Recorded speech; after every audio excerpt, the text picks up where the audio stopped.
The US-Israel war in Iran is sending shockwaves across the globe, shaking markets, energy supplies, and trade all over the world. The cost of oil is spiking, shipping lanes are choking, markets are wobbling, and consumer prices are set to climb. Europe fears another energy squeeze, while China is fretting about supply chain stability.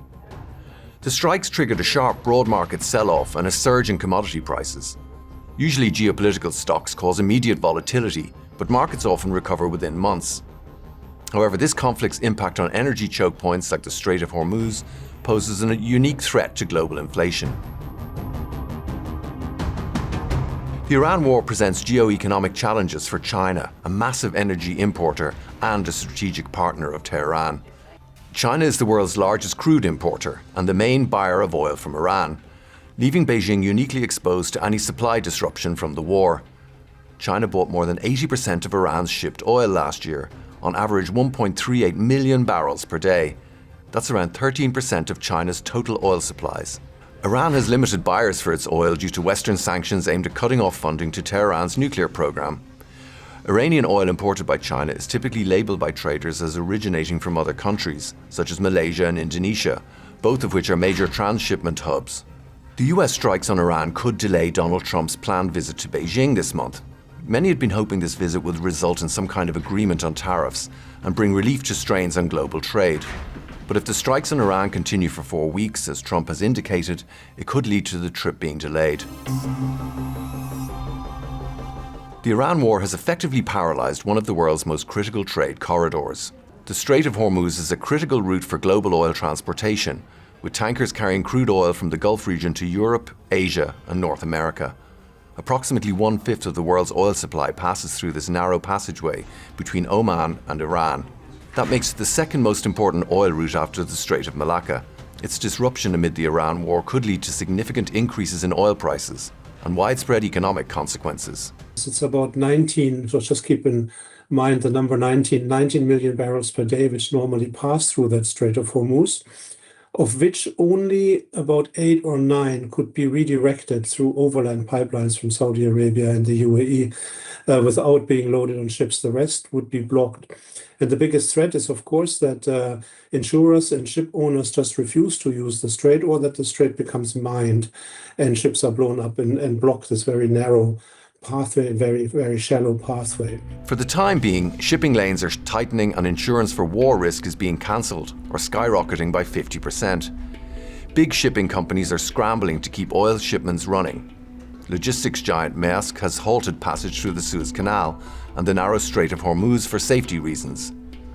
It would be rerouting ships around the Cape of Good Hope, the southern tip of Africa. That adds thousands of kilometers to the journey and makes it significantly more expensive. German shipping company Hapag-Lloyd, the world's 5th largest, has followed suit. And as well as over 20 million barrels of oil and liquid natural gas a day, the Strait of Hormuz is a critical artery for 1/3 of the world's seaborne fertilizer trade. Other major raw materials include petrochemicals, sulfur, and industrial raw materials like limestone and cement. It's the ultimate choke point. Even with the expansion of pipelines in Saudi Arabia and the United Arab Emirates, those lines can only reach about 30 to 40% of the strait's daily volume. So what about Russia? The Kremlin has condemned the strikes on Iran as a cynical violation of international law, but President Vladimir Putin must be quite pleased with the Iran war.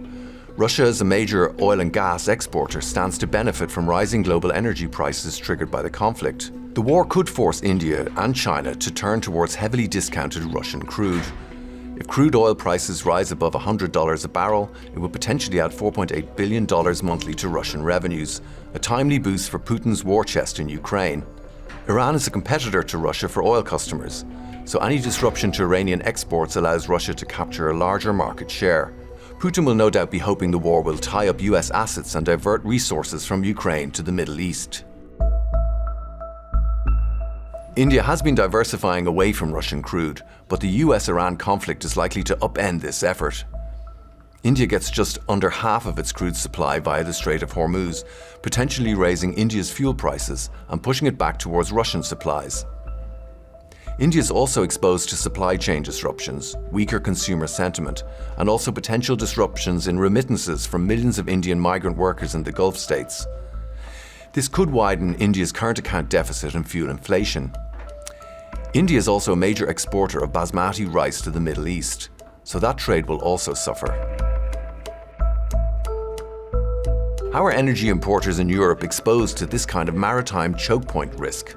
While Europe, Germany included, has diversified away from Russian gas, its new reliance on liquefied natural gas has created a direct vulnerability to Middle Eastern choke points. Take Qatar. It provides approximately 15% of Europe's total LNG imports.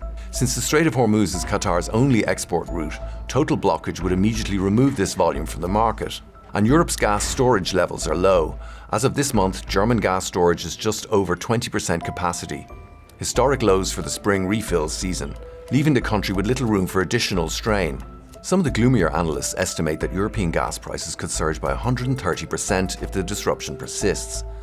This could potentially cause the worst energy market shock since Russia's full-scale invasion of Ukraine in 2022. When it came to the war in Ukraine, we saw sustained high gas prices for months, and that's why our bills were so impacted by that crisis. But in this crisis, if it's only 1 or 2 days, then of course that might not have a huge impact on our bills further down the line.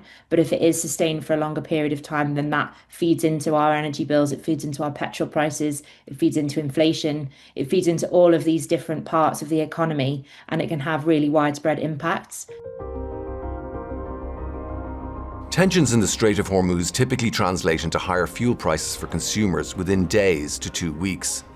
While crude oil takes roughly 30 to 60 days to travel from a wellhead to a consumer's gas tank, retail prices often jump much faster.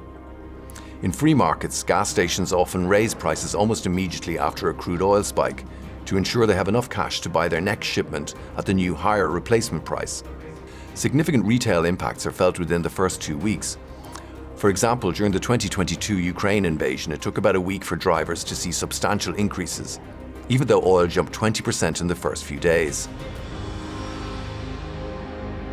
The current crisis is a stress test that could reveal structural weaknesses in how the world moves energy and how it remains precariously dependent on a few geographic choke points.